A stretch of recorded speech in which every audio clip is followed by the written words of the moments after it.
Apple just announced its earnings results for the Christmas quarter, revealing that the company sold fewer phones than it did in the same quarter a year ago, but the average selling price increased considerably. That's a clear sign that the iPhone XS high price affected ASPs. And the iPhone X could have influenced the ASP in such a manner only if Apple sold a ton of them in November and December. That's because Apple sold more than 77.3 million combined iPhone units during the quarter. But a new report from Korea suggests that Apple is going to significantly cut iPhone X production in the March and June quarters this year. And Apple might stop manufacturing the iPhone X completely in the second half of the year. Reports a few weeks ago said that Apple plans to discontinue the iPhone X when its replacements arrive in the late summer. This would mark the first since the iPhone 5 that a one-year-old iPhone isn't kept in Apple's lineup for at least one more year of sales.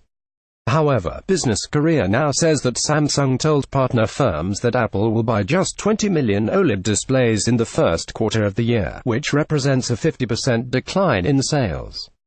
The volume would be then halved again in the following quarter. Unnamed industry sources apparently believe that Samsung's disclosures imply that Apple is going to discontinue the iPhone X this year.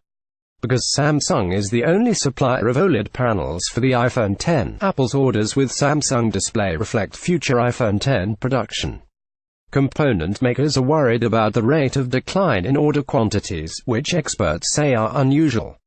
Apple is obviously expected to build fewer iPhones every year in the March and June quarters compared to the December period, but Business Korea suggests the order drop is significant this time around. Samsung plans to offset the decline by selling more OLED panels to China-based smartphone makers, Business Korea says.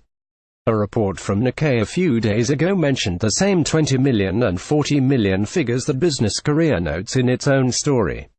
But Nikkei did not single out Samsung Display. A different report said that Samsung is slashing OLED panel production at a plant making displays mostly for Apple by 10%, not 50%. Meanwhile, other Apple suppliers also went on record to say the drop in orders isn't as big has been reported. Apple is expected to release 3 iPhone X successors this fall. All of them will come with Face ID and all screen designs, and OLED displays will be used in at least one new model. Tags: Apple, iPhone X, Samsung.